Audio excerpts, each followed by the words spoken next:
Yo, it's Elut, and welcome back to my Forced Units Only hard mode run of Radiant Dawn. First order of business, we just dump a bunch of bonus XP on Micaiah because, I don't know. I don't know. So, there was a few tries that I did for Rebirth 4 here, and for the last chapter, so you won't see all, like, the skill preps. But I'll talk about what skills are on everybody as we go, because there are some important ones. But yeah, this is Rebirth 4. This is the Sephirin boss battle speed up because, you know, the levels. It's just funny to see Micaiah actually have speed. That's pretty crazy, actually. And then just a free one to Sanaki, I guess, so she didn't feel left out. But we are deploying Sanaki now. Again, Shipper's going crazy with the supports. Sheesh. We're deploying everybody except for Gareth and Rafiel. Oh, and Sothe. We're not deploying Sothe either. But we're deploying the same crew as last time, plus Nasir and Sanaki. Rafiel would have been safe here, actually, because the spirit enemies will only attack... Well, sorry, I should say, they attack everybody except for Micaiah and Rafiel. Or whichever Heron you bring in. But as I said before, I'm trying to only really bring in the necessary people. And this one we actually do need a few extra units. A little bit more manpower, or woman power if you will, because of how many spirits are on this map. And it can get very, very annoying. Blood Tide helps for one thing in particular. And Nasir is just a good unit. So... yeah, that's pretty much it. So Ike, Micaiah, Kurthnaga, and Nasir all have Nile. Nasir actually has built-in Nile, but the other three we gave scrolls for. Sanaki and Enna both have Pass. One problem I ran into on my first attempt of this was something I didn't really expect, and that is all of these spirits, for the most part, love to attack Enna. And it's not because she's just a big punching bag for them or anything. They actually do no damage to her on a Wardwood tile. So it just becomes a nuisance because she just gets surrounded and then all of a sudden I don't have a Blood Tide anymore. It's really annoying. I wish they would go for Ike or something like that. I think the reason they go for her is because at first she doesn't really do much damage to them either. But that doesn't help. It's still obnoxious. But anyway, that's why Enna has Pass. Sanaki also has Pass so that she doesn't potentially have that same similar problem. But Sanaki is actually kind of helpful here because she has the skill Flare. So... she always has an RNG opportunity to just one-shot a spirit, which is huge. And you might be thinking, you know, if you're not as familiar with this game, watching the gameplay footage right now, like, why are you so worried about the spirits, dude? They don't even look that bad. Shouldn't you be worried about the boss that just did an AoE magic attack and hit Ike for 20 HP? True, but... most of the difficulty of this map is not actually the boss. It is these spirits. And it's not because they're hard to kill, or because they do a lot of damage necessarily, but it's because they all have the skill Guard. And in this game, the skill Guard works like this. If you have a support with another unit, and you stand adjacent to them, and you have the skill Guard, and that unit that you are supporting is about to take a lethal attack, the unit with Guard will take that attack instead, possibly at their own death. Sothe actually has Guard as an innate skill at the start of the game, and he supports with Micaiah, so you can use that to your advantage if you want to. Right here, we're just attacking Sephirin to fuck with him. He's going to teleport to the left, though, so not really too important for right now. So, basically, if we're about to kill Sephirin with an attack, one of the 4 spirits that are next to him will take that attack instead, which makes him really annoying to kill. Especially if you thought you could just come in here like, oh, I'm sure Sephron and Ike could just duke it out and we'd be fine. No. There are way too many spirits to low man this, truly. So that's why we bring in a couple extra units, because it is helpful. When you have like a full party, one thing you can do instead of killing them is to shove them one space away. But even with our group here, like, it's kind of not worth it to shove them, because we kind of need all the help we can get just to clear them out in the first place, and then we also need some pretty decent power to kill Sephron himself. Ike will not one-round Sephron. I believe, off the top of my head, what we need to kill him is Nasir, and then Ike with a Blood Tide will kill Sephron. So that means we have potentially 4 other units to kill spirits, and when a lot of them aren't doubling, it can be pretty obnoxious. But the last thing you can do about spirits that I have not mentioned yet, which we do take advantage of a little bit, is once you kill one of the spirits next to Sephron, on enemy phase, other spirits will just teleport to that spot and fill that space. But what you can do is kill one of the spirits next to him, and then move one of your units next to Sephron as a sort of way to body block them.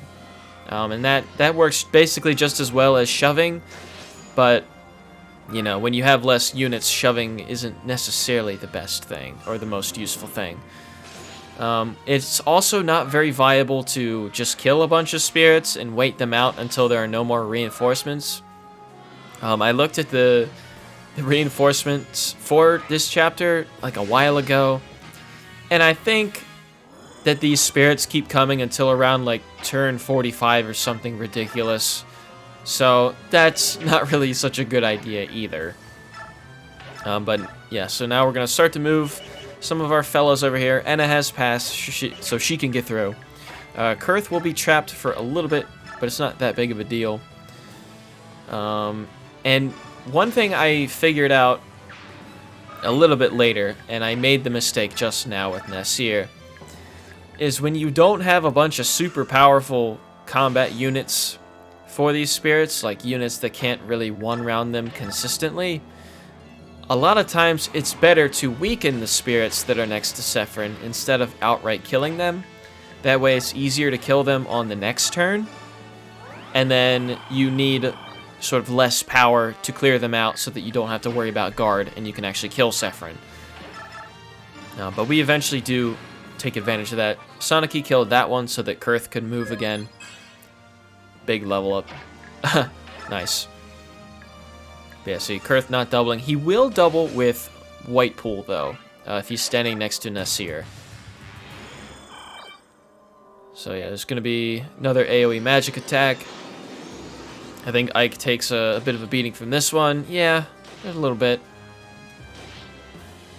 But most everybody else is on Wardwood tiles, so they don't take a whole lot. We also gave Nasir Imbue, because his magic is also very high, just like Enna. So they are both just going to heal themselves at the start of player phase, which is really nice. And it's also nice when some of them go for Sanaki instead.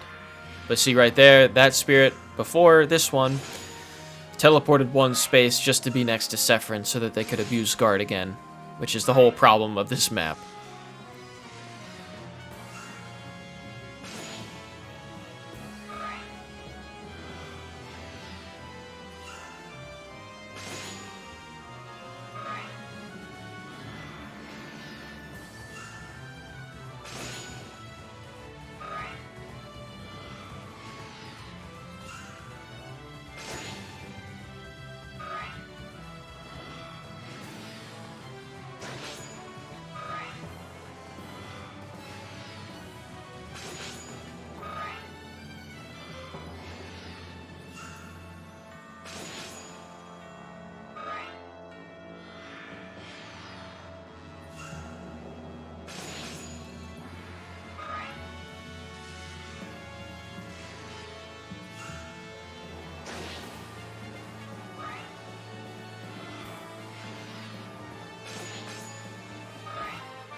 Alright, and there's Flare going off. So, Flare, it's basically the Arc Sage mastery skill.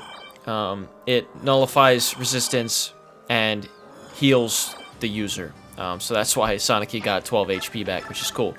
But the main draw is that she one-shots these spirits, because she's sure as hell not doubling them. She was getting doubled for a while. She might grow out of that at some point, I forget. Some of them aren't doubling her to begin with.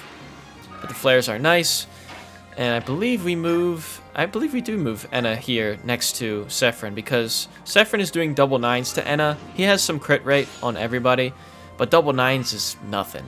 That's not scary at all.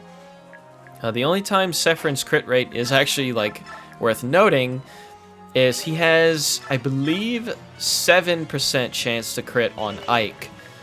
And even with a pure water, Ike is going to die if Sephron crits him. I think I might show it right here. Yeah, he hits 30, so yeah. So that's a game over condition, sort of low-key at any time. But yeah, as you'll see here, so we can't kill Sephron here, but what I'm doing is basically just to clear out a spirit, I guess. Because right here, Guard will activate. And I actually won't get in a fight with Sephron. Ike will just kill a spirit in the back, and that'll kind of be the end of it.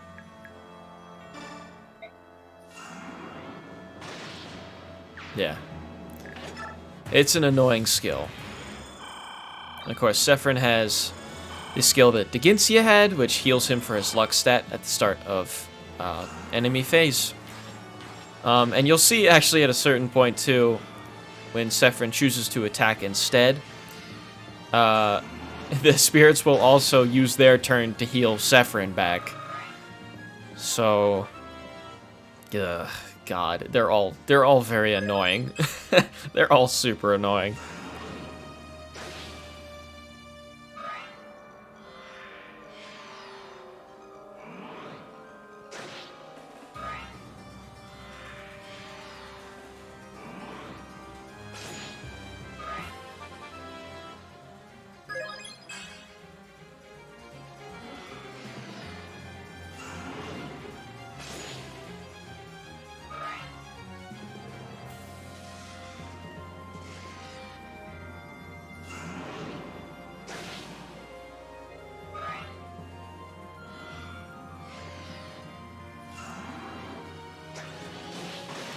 Oh, Lucky Adept. That's nice, too.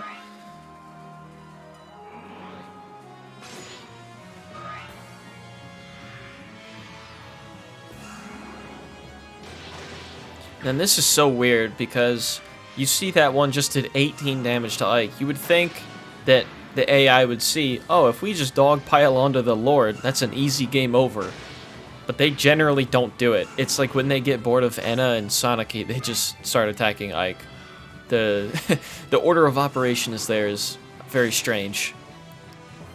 I don't know. Maybe that's part of the programming. Maybe that's intentional, just so it isn't like super cheap. But it is kind of funny.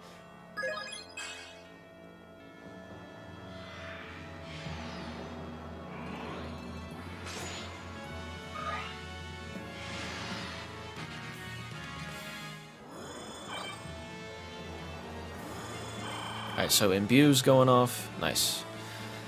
Okay, so yeah, this chapter feels way longer than it is, because we're gonna beat this on turn 6, I believe. It's turn 5 now. But the spirit phases just take so long. I'm going to fast forward some of that stuff in the next chapter, because we have a way to sort of trivialize that, and, you know, you don't need to watch that part at normal speed.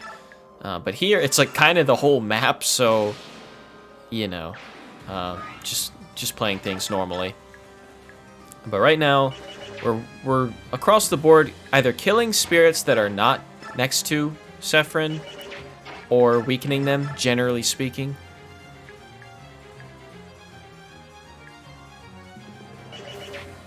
I forget what we did with Ike there.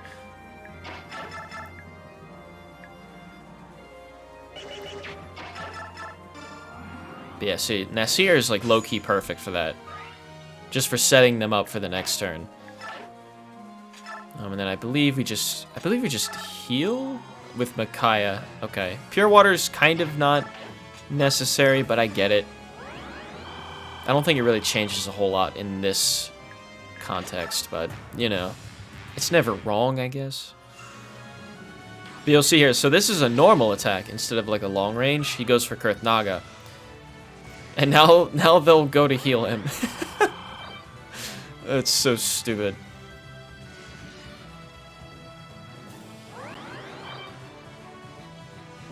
Alright, so we should see a good number of these spirits drop dead here. Which is nice for the most part. One of the spirits that is next to Sephirin right now that is super weakened will die. Which is actually unfortunate because another spirit will just come at full health in its place. But Sanaki hits a home run, so to speak, on that spirit that replaces it on the next turn. She hits a flare, which allows us to actually finish the chapter. So that's cool.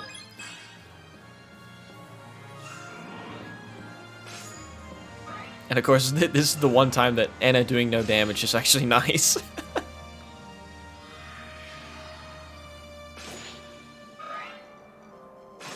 Yeah, so that one right there, that's like kind of unlucky. But it's not too bad. It still works out in the end.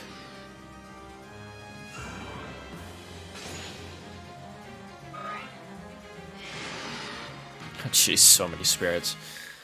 Okay, so yeah, we're gonna go for the flare Hail Mary, not the flail Hail Mary. With Sanaki, I believe we do that first.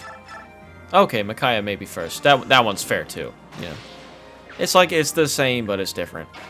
So yeah, flare here. I know she hits this.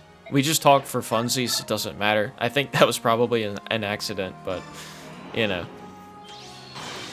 Big flare, huge. So then we only have to kill one spirit, which is at 6 HP. And we can do that with pretty much anybody except Enna, I think. But like I said, Nasir and a Blood-Tide Ike will seal the deal. Now this, I mean, it's kind of micromanaging, but there's no reason for me to move Nasir here when he's next to Enna for plus 10 hit. It works out anyway, so I guess never punished, but if I could still move Enna, I could leave Nasir there with plus 10 hit, then move Enna to where Ike needs to be after that. So that's kind of weird. But it works out fine. Without Blood-Tide, Ike would not kill here. He would do double 11s. But with double 16s, that's a dub. So yeah, there we go. Only one chapter to go. It feels weird that we're almost done.